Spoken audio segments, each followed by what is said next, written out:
দর্শক, আলোচিত ঘটনার পেছনের ঘটনা এবং বিশ্লেষণ নিয়ে আমাদের নিয়মিত আয়োজন নিউজ বিস 24-এ আপনাদের সবাইকে আমন্ত্রণ। আপনাদের সাথে আছি আমি নুসরাত জাহান।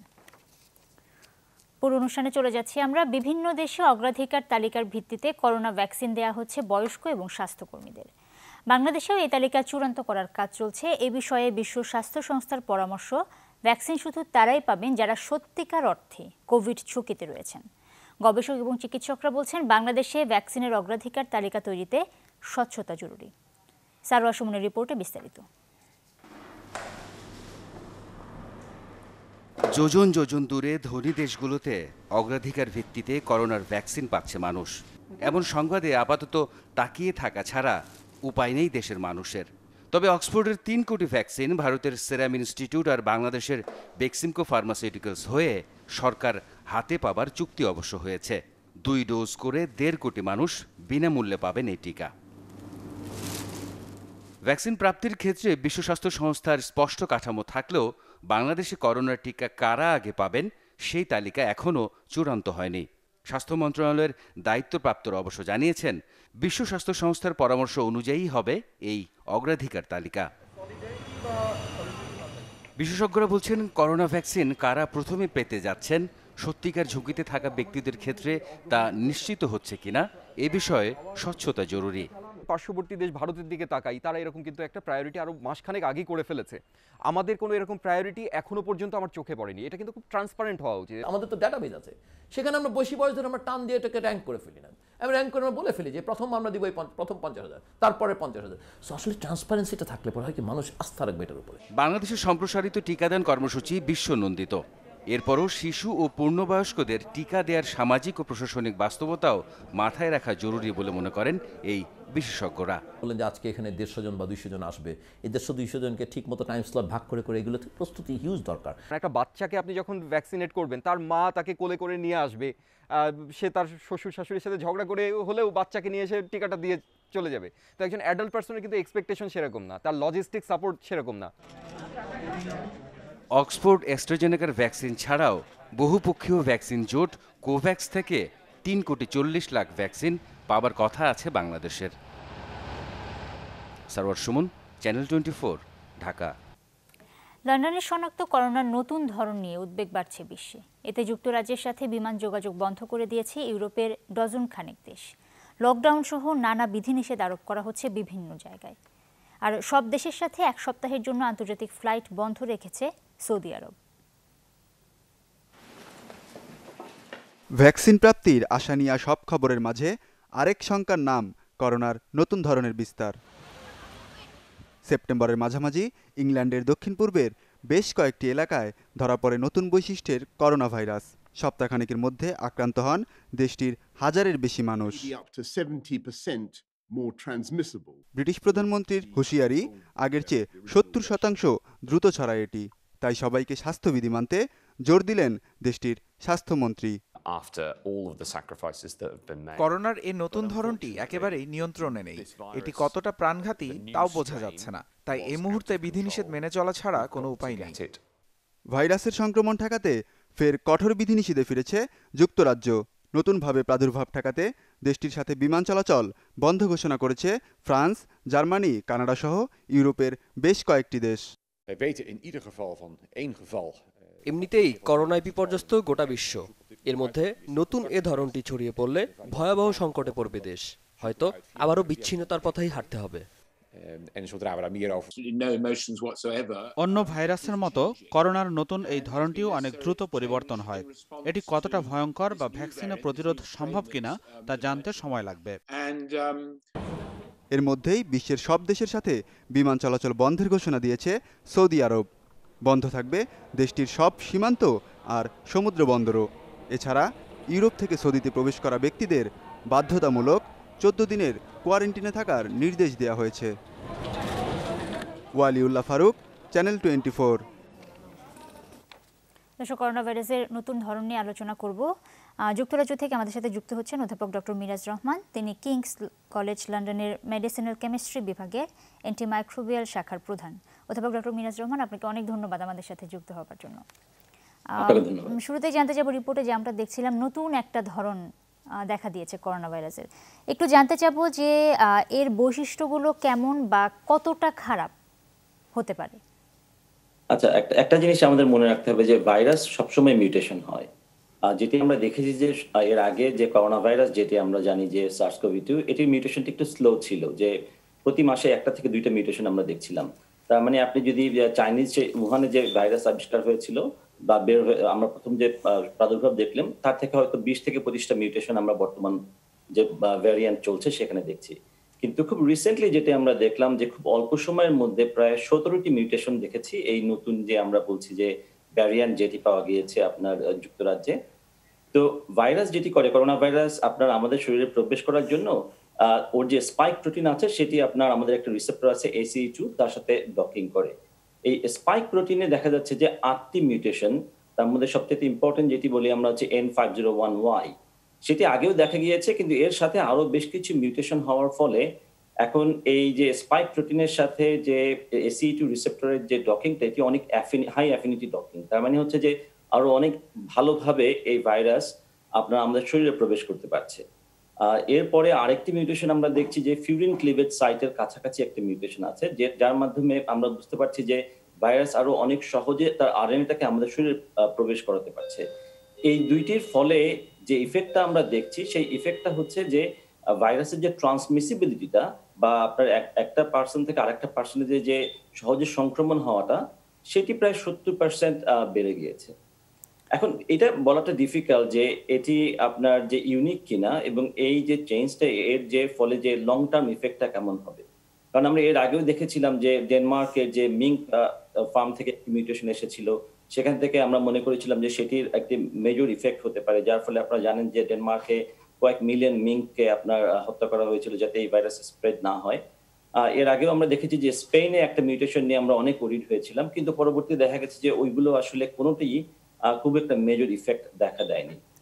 এই ভাইরাসটা যেহেতু আগের চেয়ে 70% দ্রুত ছড়ায়, সেই ক্ষেত্রে মৃত্যু হার বেশি হবার কি কোনো সম্ভাবনা থেকে যায়? এখনো আমরা জানি না যে এই যে 70% যে বেশি ছড়াচ্ছে এর ফলে মর্টালিটি বাড়বে কিনা, মৃত্যু হার বাড়বে কিনা। কিন্তু আপনি জেনারেল ভাবে যদি চিন্তা করেন যে 70% যদি বেশি ছড়ায়, তাহলে আপনার যে ভালনারেবল পপুলেশন আছে, যে আপনি ধরেন ওল্ড এজ পিপল যাদের বিভিন্ন ধরনের কোমরবিডিটি আছে, তাদের ভিতরেও এই ভাইরাসের ছড়ানোর সম্ভাবনাটা বেড়ে যাচ্ছে এবং সেই ক্ষেত্রে আপনার একটা জেনারেল মর্টালিটি বাড়তে পারে। কিন্তু এই ভেরিয়েন্টের ফলে মানুষ কি আরো আপনার বেশি সিক হচ্ছে কিনা, বেশি অসুস্থ হচ্ছে কিনা বা বেশি মারা যাচ্ছে কিনা, সেটি আমাদের আসলে এখন স্টাডি শুরু করতে হবে। আমরা এখনো খুব আর্লি টাইম, আমরা জানি না, আমাদের কশাস হতে হবে।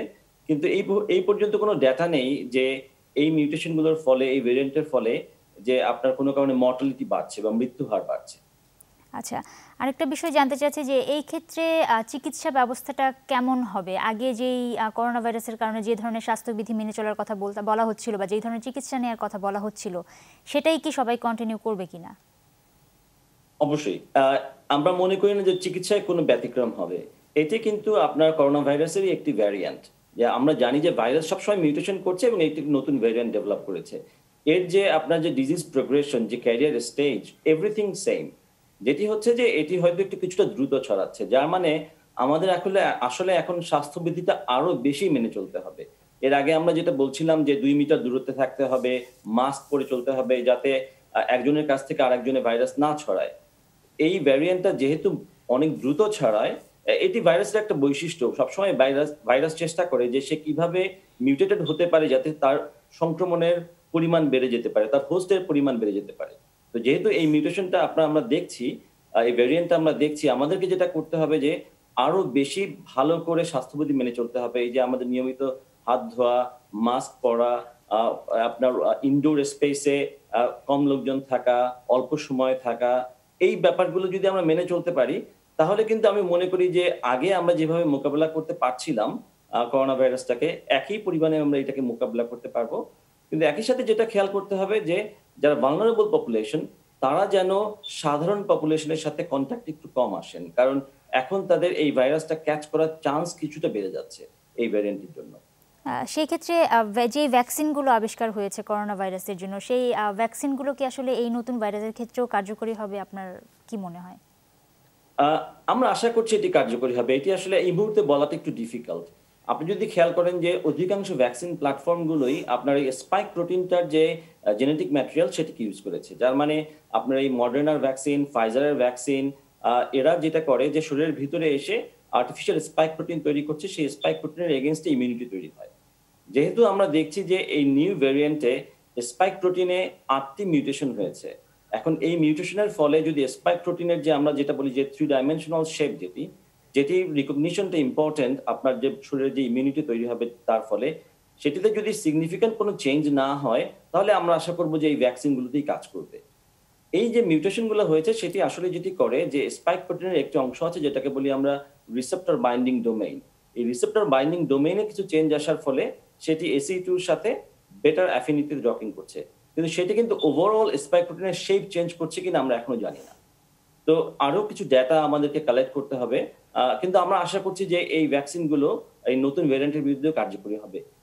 আমরা যেটা বলতে পারি যে নতুন ডাটা না পাওয়া পর্যন্ত আমরা কোনোভাবেই চিন্তা করবো না যে এটি কার্যকরী হবে না। তো যার ফলে যে ভ্যাকসিনেশন প্রোগ্রামগুলো সেগুলো যেভাবে চলছিল সেভাবেই চলবে। এবং আরেকটা জিনিস খেয়াল করতে হবে যে এই নতুন ভ্যারিয়েন্ট কিন্তু ওয়ান অফ দ্য ভ্যারিয়েন্ট, এর বাইরেও কিন্তু অন্যান্য সব ভ্যারিয়েন্ট আছে যার বিরুদ্ধে আমরা জানি যে ভ্যাকসিন 95% কার্যকরী। তো আমরা যদি অন্যান্য ভ্যারিয়েন্ট গুলোকেও এলিমিনেট করতে পারি, that is also a major goal. তো ইন শর্ট যে আমরা আশা করছি এই ভ্যাকসিন এই ভ্যারিয়েন্টের বিরুদ্ধেও সমানই কার্যকরী হবে, কিন্তু আমাদেরকে আরো কিছু ডাটা কালেক্ট করতে হবে। ইমার্জেন্সি ইউজের জন্য মডার্নার ভ্যাকসিনকে FDA অনুমোদন দিয়েছে, সেই বিষয়ে আপনার মতামত একটু জানতে চাই। আমরা এক্সপেক্ট করছিলাম যে মডার্নার ভ্যাকসিনটা আমরা যে কোনো সময় অ্যাপ্রুভড হব। মডার্নার ভ্যাকসিন এবং ফাইজারের ভ্যাকসিন প্ল্যাটফর্ম খুব কাছাকাছি। একটি অ্যাডভান্টেজ মডার্নার ভ্যাকসিনের যে এটি ফাইজারের ভ্যাকসিনের মতো -70-তে রাখতে হচ্ছে না, এটি শুধু আপনার নর্মাল ফ্রিজে আপনি রাখতে পারবেন, যার ফলে এই মডার্নার ভ্যাকসিনটা অ্যাপ্রুভাল হওয়ার ফলে এটি আমি মনে করি যে নর্মাল ভ্যাকসিনেশন প্ল্যাটফর্মের জন্য একটা মেজর বুস্ট। আমরা যেটা দেখছি যে ইউএস কিন্তু আপনার মডার্নার ভ্যাকসিনের অলরেডি ভ্যাকসিনেশন প্রোগ্রাম শুরু করেছে। শুধু একটি সমস্যা হচ্ছে যে মডার্না অপেক্ষাকৃত একটা ছোট কোম্পানি, যার ফলে আপনার ফাইজার বা অ্যাস্ট্রাজেনেকার মতো এরা বিলিয়ন ডোজ প্রডিউস করছে না। ওদের প্রোডাকশন ক্যাপাবিলিটি কিছুটা সীমিত থাকায় এই মুহূর্তে আমরা কিছু ফিউ মিলিয়ন ডোজগুলোকে যেগুলো দেখছি যে ইউরোপিয়ান কান্ট্রিগুলো অ্যাকোয়ার করতে পেরেছে। আমরা আশা করছি যে তারা হয়তো মেজর কোনো পার্টনারশিপে যাবে যাতে মডার্নার ভ্যাকসিনটাও আমরা বেশি পরিমাণে প্রোডাকশন হতে পারে। আরেকটা বিষয় একটু জানতে চাবো যে যুক্তরাজ্যের লকডাউন পরিস্থিতি যদি বলেন, এরই মধ্যে দেশটির সাথে বিমান চলাচল বন্ধ ঘোষণা করেছে ইউরোপের বেশ কয়েকটি দেশ, সৌদি আরব। এখন সেখানকার কি অবস্থা বা এই বিষয়গুলো দিয়ে যদি একটু বলেন। আসলে সবাই শঙ্কিত, কারণ আমরা দেখেন আপনি যদি চিন্তা করেন যে গত প্রায় 1 বছর ধরে আমরা করোনা ভাইরাস নিয়ে বিভিন্ন ধরনের লকডাউন বা ইকোনমিক খুবই বিপর্যস্ত অবস্থায় আছে, এবং এই মুহূর্তে অন্যান্য ইকোনমি কেবল রিকভার করা শুরু করেছে। এই সময় একটা নতুন ভ্যারিয়েন্ট যেটি অনেক দ্রুত বিস্তার করে, এটি সবার জন্য খুবই শঙ্কার বিষয়। যার কারণে আপনার এই ইউরোপিয়ান দেশগুলো, আপনার কিছু কানাডা এবং মিডল ইস্টের কিছু দেশগুলো যে ফ্লাইটগুলোকে ক্যান্সেল করেছে, তারা শুধু বুঝতে চায়, তারা জানতে চাচ্ছে যে এই সিচুয়েশনটাকে কিভাবে ট্যাকেল করা সম্ভব, এই ভ্যারিয়েন্টটা আসলেই কতটা বিপজ্জনক, এবং এটি আপনার বর্তমান যে পরিস্থিতি আছে সেটাকে সিগনিফিকেন্টলি চেঞ্জ করবে কিনা। আমরা আশা করি না যে এই যে ব্লকেটটা বা এই যে ট্রাভেল ব্যান এটা কন্টিনিউ করবে ফর লং টাইম, আনলেস যদি সিগনিফিকেন্ট ডেটা অ্যারাইজ করে যে এই ভ্যারিয়েন্টটা মোর লিথাল, যে মোর আপনার মর্টালিটি বাড়িয়ে দিচ্ছে এবং দ্রুত বিস্তারের যে ডেটাগুলো আছে সেগুলোকে ভেরিফাইড করা যাচ্ছে। তো এই মুহূর্তে যুক্তরাজ্যের অবস্থা বেশ খারাপ, কারণ আপনি বুঝতে পারছেন যে মেইনল্যান্ড ইউরোপের সাথে সব যোগাযোগ বন্ধ। আপনার ক্রিসমাসে যেখানে আমরা Tier 4, আমি লন্ডন থেকে কথা বলছি, Tier 4-এ ক্রিসমাসে আপনি ইনডোরে কারোর সাথে দেখা করতে পারবেন না, এবং সারা বাদবাকি অংশে শুধুমাত্র ক্রিসমাস ডেতে একদিন শুধু ফ্যামিলি মেম্বারদের সাথে দেখা করা যাবে। সো আমি বলবো যে আমরা আশা করছিলাম যে আফটার এ লং ইয়ার এই যে হলিডেটা, এই হলিডেতে ফ্রেন্ডস এবং ফ্যামিলিদের সাথে দেখা হবে, সেটি হচ্ছে না। সবাই অনেক স্যাক্রিফাইস করছে জাস্ট সো দ্যাট আমরা নেক্সট ইয়ারে we can look forward to যে একটা ভাইরাস মুক্ত সময় দেখতে পারি। ঠিক এই সময়টাতে এই ভ্যারিয়েন্টটা একটু উদ্বেগের বিষয়। অধ্যাপক ডক্টর মিরাজুর রহমান, আপনাকে অনেক ধন্যবাদ আমাদের সাথে এতক্ষণ সময় দেওয়ার জন্য। ধন্যবাদ দর্শক, নিউজ ভিউজ 24-এর এই পর্যায়ে একটা বিরতি নিচ্ছি, কিছুক্ষণ পর আবারও ফিরব। আবারও আমন্ত্রণ নিউজ ভিউজ 24-এ। কুষ্টিয়ার কুমারখালীতে বিপ্লবী বাঘা যতীনের ভাস্কর্য ভাঙচুর মামলায় যুবলীগের নেতাসহ 3 আসামির 3 দিন করে রিমান্ড দিয়েছেন আদালত। দুপুরে সিনিয়র জুডিশিয়াল ম্যাজিস্ট্রেট আদালতের বিচারক এই রিমান্ড মঞ্জুর করেন। এর আগে তাদের 7 দিনের রিমান্ড চেয়ে আদালতে আবেদন করেন মামলার তদন্তকারী কর্মকর্তা। এদিকে বাঘা যতীনের ভাস্কর্যে হামলার প্রতিবাদে সমাবেশ করেছে স্থানীয় আওয়ামী লীগ। গত 18 ডিসেম্বর মধ্যরাতে কয়া মহাবিদ্যালয় প্রাঙ্গণে থাকা বাঘা যতীনের ভাস্কর্য ভাঙচুর করে দুর্বৃত্তরা।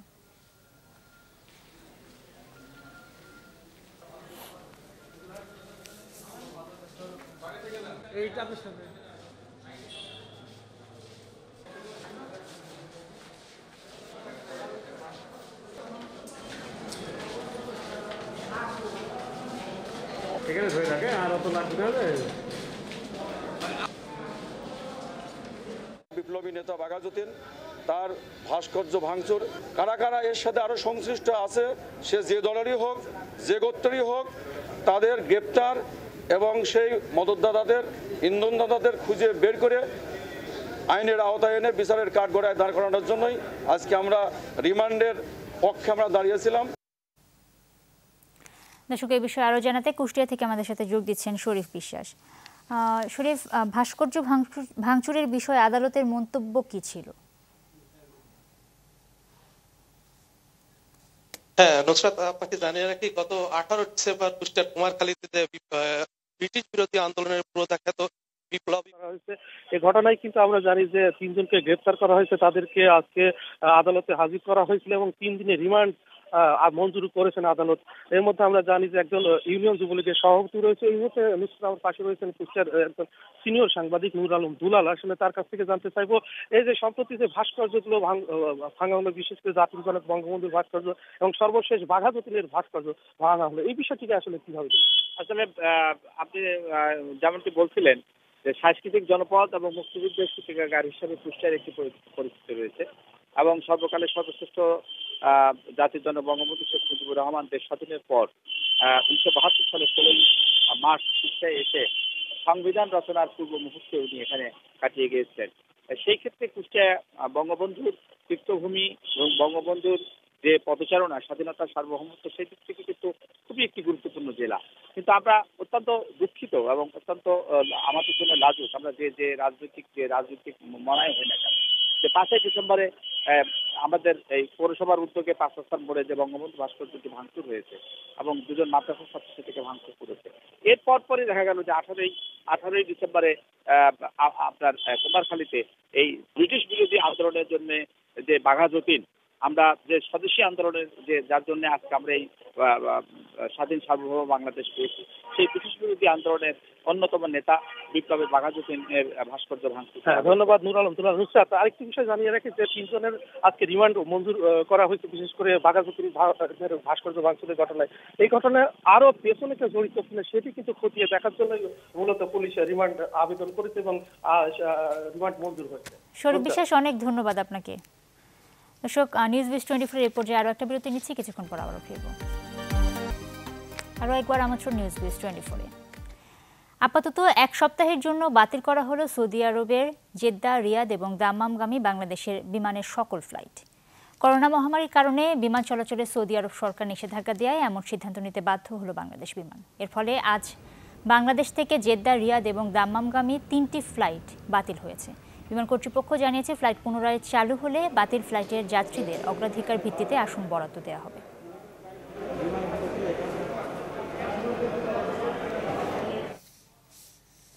নতুন করে করোনার সংক্রমণ ঠেকাতে 1 সপ্তাহের জন্য সব দেশের সাথে বিমান চলাচল, সীমান্ত এবং সমুদ্র বন্দর বন্ধের ঘোষণা দিয়েছে সৌদি আরব। এ বিষয়ে জানাতে সৌদি আরবের জেদ্দা থেকে যুক্ত হচ্ছেন প্রবাসী প্রতিনিধি সৈয়দ আহমেদ ভুইয়া। সৈয়দ আহমেদ ভুইয়া, আপনাকে স্বাগত চ্যানেল 24-এ। শুরুতেই জানতে চাবো যে সীমান্ত আর বিমান চলাচলের 1 সপ্তাহের জন্য বন্ধ ঘোষণা করেছে সৌদি, এই সময় কি আরো বাড়তে পারে কিনা?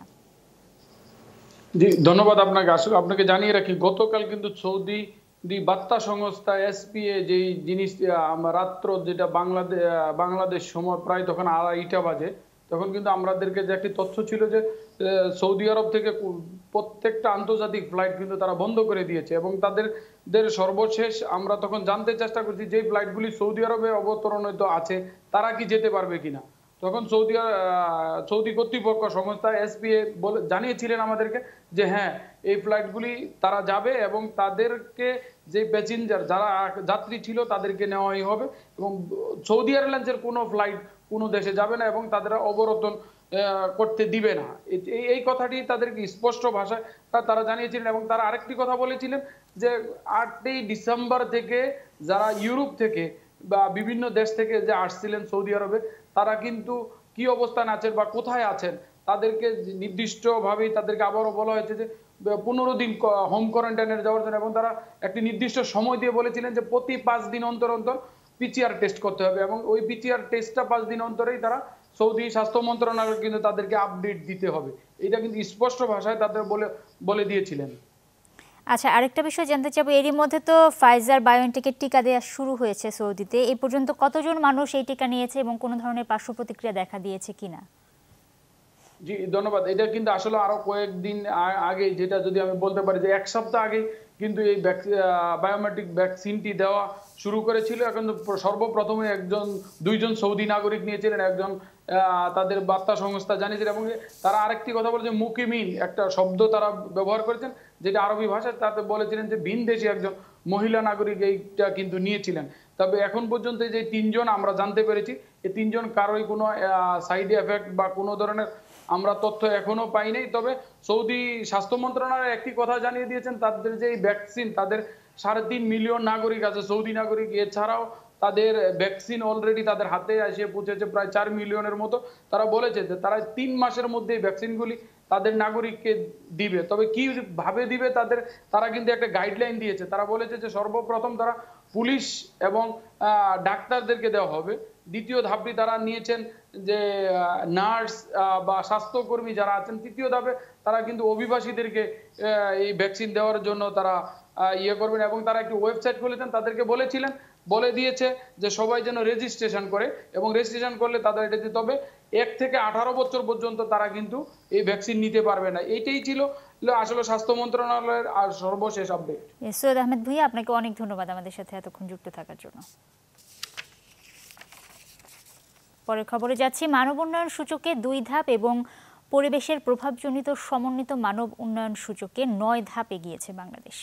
পরিকল্পনা মন্ত্রী বলেছেন, সার্বিকভাবে অগ্রগতি হলেও এটি যথেষ্ট নয়, এগোতে হবে আরও অনেক দূর। এতে বৈষম্য কমানোর সুপারিশ করেছেন ইউএনডিপির আবাসিক প্রতিনিধি। উন্নয়নের পরবর্তী ধাপে যেতে গুরুত্ব দেন পরিবেশের সুরক্ষা নিশ্চিতের। স্বাস্থ্য, শিক্ষা সহ জীবনযাত্রার সামগ্রিক অবস্থা পরিমাপ করা হয় মানব উন্নয়ন সূচকে। এবার নতুন করে যুক্ত করা হয়েছে আরও 2টি বিষয়, কার্বন ডাই অক্সাইড নিঃসরণের মাত্রা এবং মোট ব্যবহৃত সম্পদের পরিমাণ। আন্তর্জাতিকভাবে উন্মোচনের 6 দিন পর সোমবার সকালে এনইসি সম্মেলন কক্ষে আনুষ্ঠানিকভাবে প্রকাশ করা হলো জাতিসংঘের সবশেষ মানব উন্নয়ন সমীক্ষার প্রতিবেদন। গেল বছরের তথ্যের উপর ভিত্তি করে জাতিসংঘ উন্নয়ন কর্মসূচি ইউএনডিপির এই প্রতিবেদন বলছে, মানব উন্নয়ন সূচকে আগের বছরের চেয়ে 2 ধাপ এগিয়েছে বাংলাদেশ। আর পরিবেশের প্রভাবজনিত সমন্বিত মানব উন্নয়ন সূচক এগিয়েছে 9 ধাপ, যেখানে 50টির বেশি দেশ জীবাশ্ম জ্বালানির উপর নির্ভরশীলতা ও প্রাকৃতিক সম্পদের বাড়তি ব্যবহারের কারণে ছিটকে পড়েছে র্যাঙ্কিংয়ের প্রথম সারি থেকে। যতটা আশা করেছিলাম অতটা ভালো করতে পারি না, এটা অন্যায় কিছু নয়, এটা হয়, সকলের ক্ষেত্রেই হয়। মোটা দাগে সার্বিকভাবে যে আমরা ভালো করেছি এটা এখন স্বীকৃত, এটা নিয়ে আর কারো মনে কোনো সংশয় সন্দেহ নেই সারা বিশ্বেই। আমাদের এখানে হয়তো কারো কারো মনে বিশেষ সন্দেহ বা সংশয় আছে, সেগুলো নিয়ে আমরা চিন্তিত নই।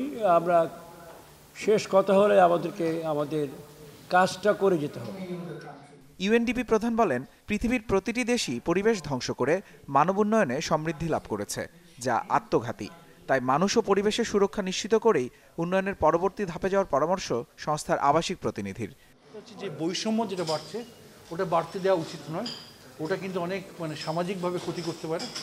আর সেকেন্ড হচ্ছে যে আমাদের যে এই যে আমরা we can grow now and clean up letter, আমরা সেটা কিন্তু হবে না।